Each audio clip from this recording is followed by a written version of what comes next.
कैसे दोस्तों, इसमें आपके लिए 20 सवाल है। तो पहला क्वेश्चन, नीचे दिखाया गया वेल्ड बीड में पिघला हुआ धातुमल धातु पर फैल गया है, इस त्रुटि को क्या कहते हैं? Reinforcement, overlap, overflow, overlay. दूसरा है, कार्य सतह से वेल्ड बीड के ऊपर तक की दूरी को कहते हैं? पेनिट्रेशन, रीइंफोर्समेंट, बीड चौड़ाई और HAZ। वेल्डिंग जोड़ की पहचान करना है, टी जोड़ है, कॉर्नर जोड़ है, बट जोड़ है, लैप जोड़ है। विद्युत आर्क उत्पन्न करने की दो विधियां हैं, स्क्रैच और स्निफ, स्क्रैच और टैप, स्ट्राइक और स्क्रैप, स्क्रैप और स्निफ।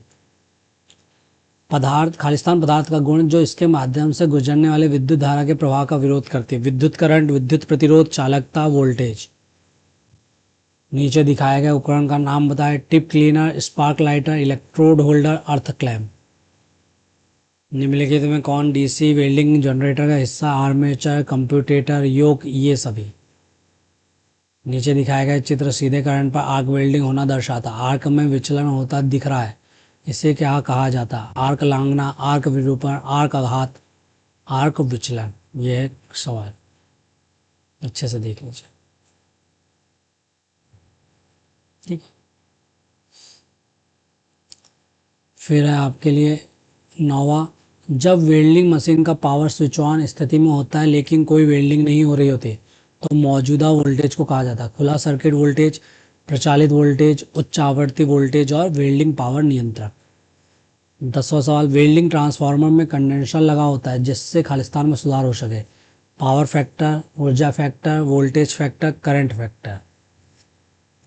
फिर आपके सामने एक और, मल्टी रन वेल्ड में जमा किए गए पहले रन को खालिस्तान कहा जाता है? Base run, fusion run, root run, initial run. 12वां है, 12 mm मोटी प्लेटों की आर्क वेल्डिंग के लिए सबसे उपयुक्त ज्वाइंट प्रिपरेशन क्या होगी? स्क्वायर बट ज्वाइंट, एकल वी बट ज्वाइंट, दुगना वी बट ज्वाइंट, एकल यू बट ज्वाइंट। हर्ट्ज की खालिस्तान की इकाई है? संवाहकता की, आवृत्ति की, EMF की, विद्युत चार्ज की। चित्र में दिखाया गया जोड़ किस प्रकार का है? Butt, corner, edge, T joint. निम्न में से कौन सा एक वेल्ड जोड़ का प्रकार नहीं है? Corner, T, bid, lap. Arc welding में किस प्रकार के ट्रांसफार्मर का उपयोग किया जाता है? Step up, neutral, step down, इनमें से कोई नहीं। 17 है, क्षैतिज, ऊर्ध्वाधर और ऊपरी स्थितियों में वेल्डिंग करना कठिन है क्योंकि पिघली हुई धातु गुरुत्वाकर्षण के विरुद्ध जमा होती है? कौन सा भौतिक गुण ओवरहेड वेल्डिंग में जोड़ पर जमा पिघली हुई धातु को बनाए रखने में मदद करता है?